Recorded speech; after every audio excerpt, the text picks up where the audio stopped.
Cool, we're good. Yep. Awesome. So here you are. You got this organ behind you. People are gonna be like, what the heck is I play all the time. It's an amazing skill of mine. You gonna give us a little demo? Yeah, absolutely. Cool. And I'm a little fan of the operas. So how's it going? First of all, let's talk a little bit about where the season left off. And the fans were a little like, no, we can't wait till next season. Yeah, I love the fact that they left it the way they did. That Eric, the whole third season was kind of how's Dean going to get out of his deal. What's Sam going to do? What's Dean going to do when it comes to the final hour? And I remember calling Eric and talking to him and saying like, all right, so what's the deal? What's the plan? What's the plan of escape? And he said, oh, there's no escape. You're going to hell. I was like, okay, wow. Better check my contract, make sure that I'm still coming back for next season. But I love that he did that because I think it was something that the fans kind of wanted to see, but he kind of gave it to them in a way that they weren't expecting. So, and then also brings me back in a way that they're not expecting. So it's kind of full of surprises, which is I think a great aspect of the show. Talk a little bit about this season. Is it different? I mean, now that you guys have come back and more viewers, which is awesome after the strike. Yep. It was a nice big pat on the back. This was a really big season opener for us. I know that this season is kind of being labeled the payoff season for a lot of the storylines that have been going on for the past 3 years. So I know that a lot of questions are going to be answered in this season. So it's a big one for us, and to have the turnout that we had for the season premiere, it means that people are paying attention, which is good. Do you guys throw ideas out there? I mean, as far as like, oh, this would be kind of cool, or the writers are. I mean, it's unbelievable the writing on it. Not really. I would like to, but it's just the fact that there are, like we were talking, there's only two main cast members on the show. So between Jared and I, we are working every day, all day, and we're working on a script that was finished and completed weeks ago. So they're working on shows that we're not even going to read for another few weeks. So they pretty much lock and load every storyline before we even come into contact with it. So our ideas are too tardy for anything to actually happen. Do you, after you shoot it, do you actually go and watch it? Because he doesn't watch anything. Like, I like to watch myself. I'm like, whatever, you're an actor, you do. No, yeah, I'm kidding. Of course he does. But do you watch any a of it? microscope. And later think, wow, it's different because obviously with the stuff they bring in, special effects. Yes, definitely. It's I will watch my performance just from a critical standpoint, just be like, ooh, that was kind of thing. But I can actually turn into an audience member and watch the rest of the show, the special effects, the visual effects, the guest stars' performances and stuff like that. So as far as that goes, it's still entertaining for me. How this season is it really going to change? And we talked a little bit about giving us a little more backstories and that kind of thing. Can you elaborate on that a little bit?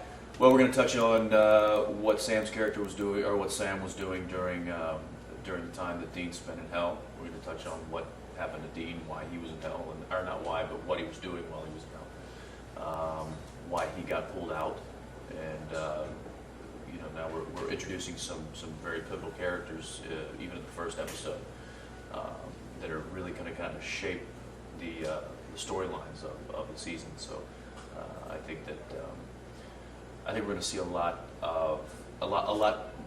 more of the mythology of the show, as opposed to kind of the ever-evolving questions. We're going to start seeing a lot of answers, and then even bigger questions now.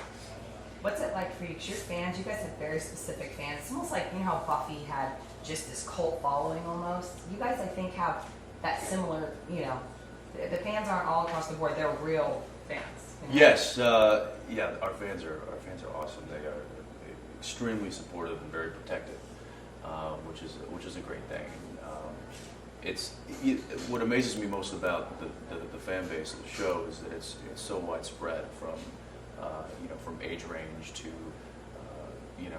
to male, female, to ethnicities. I mean, it's a wide spectrum of people that watch the show, which I think is a testament to the show itself.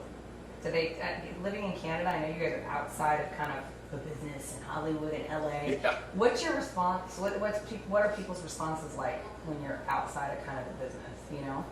As far as just as far as things they say to you, did they come up to you and ask you about new shows, or you should do this, or I mean, what kind of response? It's pretty. I mean, like I said, we work so much. It's we kind of feel like we're in just this this rabbit hole for 9 months out of the year, just plugging away and cranking out episodes. And so it's interesting when we go to like we were at Comic-Con recently. We went down to the San Diego Comic-Con, and just the response that we get, the turnout that we get from the fans there, and the questions, and and not just questions of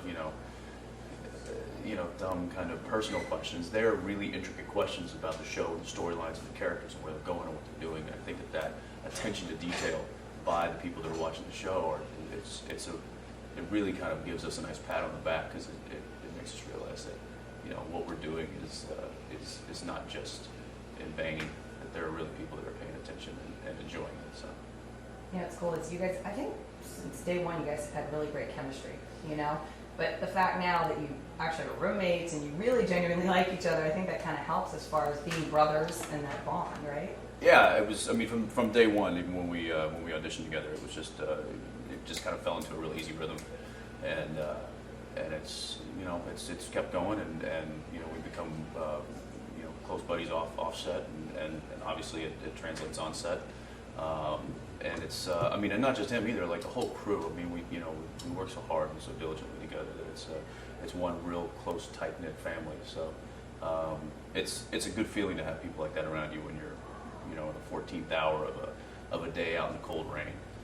Yeah, absolutely. And then the fact that I think there was 33% this premiere, 33% more than last premiere, which is awesome. It's good, especially in a fourth season, because a lot of times as seasons progress, it's just kind of the small, avid fan base that really kind of supports you, and you lose the people that are, might be interested. But it seems as though we found a way to kind of reinvent ourselves, and did it in a big way, and it caught a lot of attention. It was a great thing. Very cool. Well, congratulations. Thank you. Nice to see you. You too. Thank you. All right. And